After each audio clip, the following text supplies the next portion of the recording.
Sabe, geralmente quando a gente pensa no treinamento de um piloto de avião comercial, a nossa expectativa sobre a segurança é absoluta, né? Ah, com certeza. Ninguém imagina o contrário. Pois é, ninguém em sã consciência acha que a primeira vez que um cadete vai assumir os controles de um jato, ele vai estar com a cabine lotada de 300 passageiros. A 30 mil pés de altitude. Exato, e enfrentando uma turbulência real. A aviação construiu um processo muito rigoroso ao longo de décadas para garantir que nenhuma vida humana seja colocada em risco antes da hora. O piloto precisa ter enfrentado todo tipo de falha de motor, tempestade, tudo isso numa caixa hiperrealista no chão. A margem para o erro na aviação, na vida real, tem que ser zero. Mas o interessante é que ao longo de boa parte da história da humanidade, a educação na área da saúde funcionou de um jeito bem diferente dessa lógica. O ensino médico operava meio que na base do improviso e da observação direta ali no paciente real. Aquele modelo clássico, né? Isso. O famoso veja um, faça um, ensine um. O estudante acompanhava um cirurgião mais velho, observava um procedimento complexo e depois já tentava reproduzir aquilo num paciente. Nossa, sob uma supervisão que muitas vezes era super precária. Exatamente. E logo em seguida o cara já estava passando o conhecimento adiante. A transição entre a teoria do livro e a prática de abrir um tórax, por exemplo, sempre foi uma ponte muito perigosa. É uma transição que, nossa, assusta só de pensar. E é justamente essa ponte entre a teoria e o momento crítico de salvar uma vida que fundamenta a nossa análise profunda de hoje. Um tema fascinante, aliás. Demais.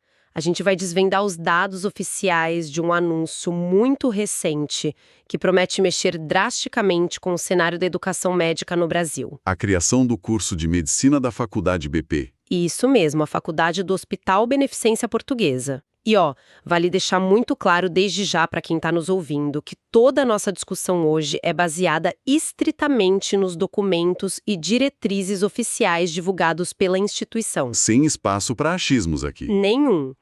Beleza, vamos desvendar isso.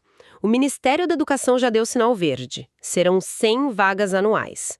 Mas o que realmente salta aos olhos na primeira página desse anúncio é a cifra de investimento. É um número que chama muita atenção. Cerca de 70 milhões de reais. E direcionados apenas para a estruturação desse novo curso. Olha, eu confesso que sou um pouco cética logo de cara. É natural ser. Sabe, 70 milhões não só como uma gigantesca jogada de marketing. Para ostentar poder, se diz. É, uma forma de mostrar força para lá na frente justificar uma mensalidade exorbitante. Para onde vai uma quantia tão surreal se não for, tipo, só para colocar mármore na recepção, erguer paredes de vidro e comprar microscópio caro? Olha, é muito natural ter esse ceticismo quando a gente vê cifras milionárias atreladas à educação privada. Parece só uma demonstração de força corporativa mesmo. Totalmente. Mas o que é fascinante aqui é que, quando cruzamos esse valor de 70 milhões com as diretrizes metodológicas do projeto oficial, a matemática revela um mecanismo bem diferente. Como assim? É que esse capital não está sendo injetado para construir uma faculdade de medicina isolada. O documento oficial ressalta um fato crucial que muita gente deixa passar. Qual? A Faculdade BP não está começando a trajetória educacional dela agora. Ele já tem graduações estruturadas e rolando em enfermagem e psicologia. Ah, entendi. Ele já tem uma base. Exato. Então, esse investimento milionário na medicina é, na verdade, o custo de engenharia, arquitetura e logística para integrar um curso médico a um ecossistema de saúde que já existe lá dentro. Tá, então a ideia é colocar todo mundo no mesmo ambiente. Mas olha só, colocar estudantes de enfermagem e medicina no mesmo corredor ou ali na mesma lanchonete, não queriam mágica não, tinha uma equipe de saúde integrada. Com certeza não. Se ficarem isolados, não muda nada. Pois é, se eles continuam sentados em salas diferentes, com professores diferentes, fazendo provas diferentes, o prédio pouco importa. Onde que esses 70 milhões realmente mudam a dinâmica do aprendizado? Aí que está o pulo do gato. O custo alto vem da quebra do que a gente chama de silos acadêmicos. Silos? Isso. Historicamente, médicos, enfermeiros, psicólogos. Eles são formados em realidades paralelas. Estudam em prédios separados, criam culturas profissionais completamente diferentes. É verdade. E aí só vão se encontrar de verdade no mercado de trabalho. E de forma irônica só vão interagir com uma equipe de verdade no meio do caos de um pronto-socorro, com um paciente infartando na frente deles. O que é o pior cenário possível para aprender a trabalhar em equipe. Exatamente. O que os documentos propõem é a educação interprofissional desde o dia zero. E fazer isso custa caro, porque exige construir laboratórios compartilhados, centros de simulação integrados. Redesenhar o currículo inteiro. Isso. Para que, tipo, numa terça-feira à tarde, o estudante de medicina do 2º ano esteja resolvendo um caso clínico complexo, lado a lado com a estudante de enfermagem, eles aprendem a linguagem um do outro antes de pegarem o diploma. Nossa, isso é muito forte.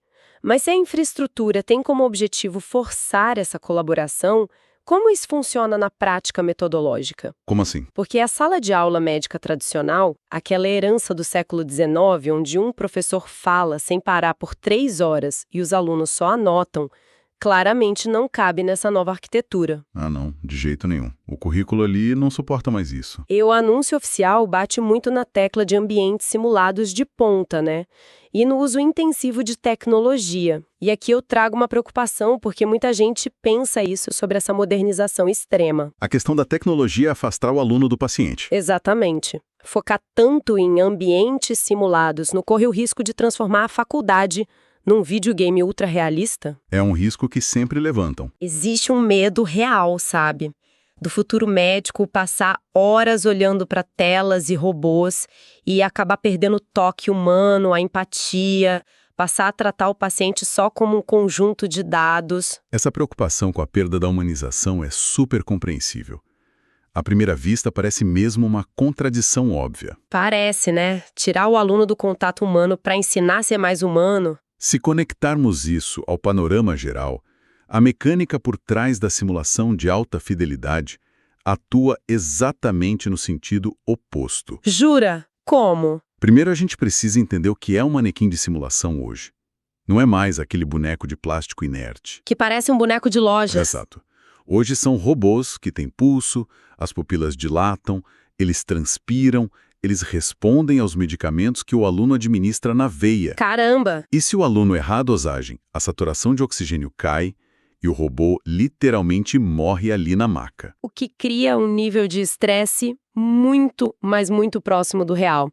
Só que com a diferença gigantesca de que o erro não vira um luto de verdade para uma família lá fora. Isso é o ponto central. A simulação oferece segurança psicológica, tanto para o paciente, obviamente, quanto para o aluno. Ele pode errar sem carregar essa culpa para o resto da vida. E se ele pode cometer um erro catastrófico, paralisar de medo, esquecer o protocolo inteiro. O manequim morre e aí entra a parte mais valiosa de toda a simulação. Que é o debriefing. O professor pausa a cena, todo mundo senta em roda e eles dissecam metodicamente o porquê da falha. Foi erro técnico? Foi falha de comunicação? Eles conversam sobre o que deu errado com a cabeça fria? Isso. Aí o professor aperta um botão, reinicia o robô e eles tentam de novo. Dezenas, centenas de vezes, até o movimento ficar fluido. Como isso resolve o problema da perda de empatia que eu falei? Ah, aí entra a parte mais brilhante do processo, pela via da redução da carga cognitiva. Carga cognitiva? Como assim? Pensa no médico recém-formado no modelo antigo, na primeira emergência grave dele. O cérebro desse profissional está no limite. Só tentando lembrar a dose do remédio? Exato, a dose da adrenalina, o ângulo para entubar. Não sobra 1 milímetro de espaço mental ou até emocional para ele olhar nos olhos do paciente. Ou para acalmar a família que está ali desesperada? Perfeito. Toda a energia está sendo consumida pela técnica, mas quando o estudante passa centenas de horas no ambiente simulado, a técnica vira memória muscular. Ah, ele não precisa mais pensar passo a passo. Exatamente. Como a técnica está automatizada no cérebro dele, finalmente sobra espaço cognitivo para empatia. A ironia da tecnologia na educação médica é justamente essa. Ela automatiza o que é mecânico para liberar espaço para o que é humano. Resumiu perfeitamente. Nossa, essa inversão de lógica é muito genial. E faz todo sentido dentro de um ambiente hipercontrolado e com esse financiamento gigantesco. Com 70 milhões, dá para fazer isso muito bem. Só que é aqui que a coisa fica realmente interessante na nossa análise. A prática médica no Brasil Não é um laboratório climatizado onde as peças chegam em 5 minutos. Definitivamente não é. O país real acontece lá fora, bem longe dos muros de um hospital particular de elite. Lendo as diretrizes oficiais do curso, eu vi que tem um ponto que tenta atacar justamente isso, que é a conexão com o PROAD-SUS. Nossa, esse ponto é vital. Como que funciona isso? Como é que uma faculdade de um hospital privado de altíssimo custo vai se beneficiar e contribuir para o SUS? A inclusão do Programa de Apoio ao Desenvolvimento Institucional do SUS, o PROAD-SUS, é talvez a decisão mais complexa desse projeto. Sem isso, eles iam formar excelentes técnicos, mas que viveriam numa bolha. Uma bolha de plano de saúde caro, onde o dinheiro resolve qualquer falta de gás em 2 minutos. Exato. E o PROAD-SUS é um mecanismo de troca previsto em lei. Hospitais filantrópicos de excelência, como a ABP, recebem isenção de determinados impostos pela natureza filantrópica deles. Certo. Em troca, eles são obrigados a devolver o equivalente dessa isenção em projetos de alta complexidade para o Ministério da Saúde. Não é caridade aleatória. Não é só mandar o aluno estagiar no postinho uma vez por mês. De jeito nenhum. É repasse de tecnologia, inteligência de gestão, pesquisa aplicada que resolve gargala do SUS no Brasil inteiro. Sabe o que isso me lembra?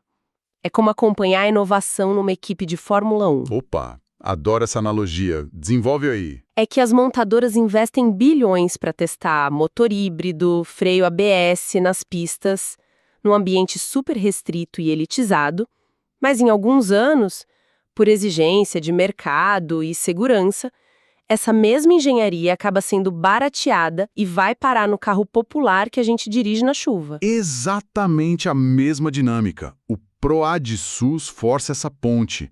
A tecnologia desenvolvida no privado tem que, obrigatoriamente, melhorar a saúde de massa. Mas e pro aluno? Onde ele entra nisso? Quando você pega um estudante de medicina de um hospital de luxo e coloca ele nesses projetos, você obriga ele a encarar a complexidade do Brasil profundo. Ele sai da bolha na marra. Sim, ele aprende que diagnosticar uma doença rara com o melhor maquinário do mundo é legal, mas adaptar um tratamento eficaz para uma população vulnerável, com recursos escassos, exige um raciocínio crítico muito maior. E uma resiliência absurda.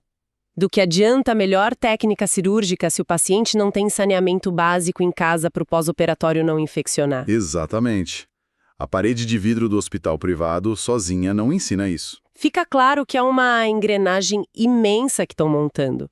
Tem a infraestrutura milionária, a quebra dos silos com a enfermagem e psicologia, a simulação para criar memória muscular e essa ponte obrigatória com o SUS. É um projeto denso. Muito denso. E tudo isso gera uma pressão esmagadora para quem está do outro lado, né? O candidato que sonha com essa vaga. O relógio já está correndo. Como tá? O cronograma oficial não deixa espaço para complacência. A previsão do primeiro vestibular é para novembro de 2026. Já tá aí. Para a turma começar no início de 2027. E enfrentar o primeiro vestibular de uma instituição de prestígio é um cenário de estresse absurdo, porque o cérebro do estudante odeia a incerteza, né? Então, o que tudo isso significa para quem está se preparando? Por quê? São 100 vagas disputadas a unhas e dentes, mas as informações essenciais sobre a prova ainda não foram divulgadas. Esse é o maior desafio agora. O estudante está acostumado a mapear padrão. Ele pega a prova dos últimos 10 anos e descobre que a banca gosta de biologia cobrada de um jeito X. Como você estuda para uma prova cujas regras e estilo ainda são um mistério absoluto? Isso levanta uma questão importantíssima. A pior estratégia nesse cenário é tentar adivinhar o edital e buscar atalho. Decorar, o candidato é forçado a focar na compreensão real dos mecanismos. Uma base teórica sólida, capacidade profunda de interpretação de texto, raciocínio lógico afiado, isso é a prova de surpresas. Entendi. Se a pessoa entende de verdade o ciclo de Krebs, não importa se a pergunta é de múltipla escolha ou dissertativa. Exato. A incerteza pune quem decora e recompensa quem domina o fundamento. A preparação tem que ser ampla e voltada para a essência do conteúdo. O desafio é ter acesso a ferramentas para essa preparação universal, né? Porque num cenário incerto, não dá para ficar chutando o que vai cair, tem que construir um repertório completo. E com material de qualidade, claro. Exatamente. E já que estamos falando sobre enfrentar vestibulares concorridos sem margem para erro, se você é estudante e quer se preparar de verdade, entra agora em medicoub.com.br, baixa o app e aproveita o maior banco de questões do Brasil, com provas anteriores de todas as instituições, questões comentadas, resumos práticos, aulas completas e flashcards prontos para revisar onde quiser. Fazendo um link com a nossa própria conversa, a lógica do vestibular se parece muito com a da simulação médica que a gente explicou. Como assim? No sentido da repetição. Sim, o candidato que treina todo dia num banco de questões robusto, encarando formatos diferentes, está construindo a sua própria memória muscular acadêmica. Ah, claro. O debriefing dele é ler o comentário da questão que ele errou. Perfeito. Quando o edital da faculdade BP sair, ele não vai entrar em pânico, porque ele já testou o próprio conhecimento sob inúmeras condições. O preparo sólido acaba com o estresse do inesperado. Nossa, faz todo sentido. Bom, a gente cobriu um território imenso hoje, dissecando os números e as intenções por trás dessa nova faculdade. Vimos que a chegada da beneficência portuguesa na educação não é só sobre construir prédios modernos. É sobre uma mudança de cultura educacional mesmo. Forçando o choque interdisciplinar desde o primeiro dia. A gente explorou como a simulação robótica usa a tecnologia para diminuir a carga cognitiva do aluno e liberar espaço para a empatia real. E também como a conexão com o PROD SUS não é peça de marketing, mas uma estrutura legal para colocar esses alunos de frente com os desafios da saúde pública em grande escala. Tudo isso culminando numa contagem regressiva tensa para o vestibular de 2026, exigindo o domínio profundo dos fundamentos. É um panorama que obriga qualquer um envolvido com saúde ou educação a ficar de olho aberto.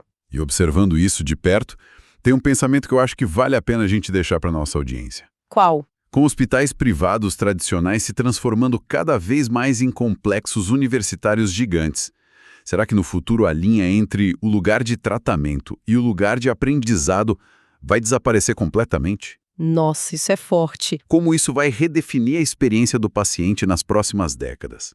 Imagina a sua dinâmica de cuidado mudando porque você está constantemente no centro de uma engrenagem educacional, com alunos questionando cada diagnóstico à beira do leito.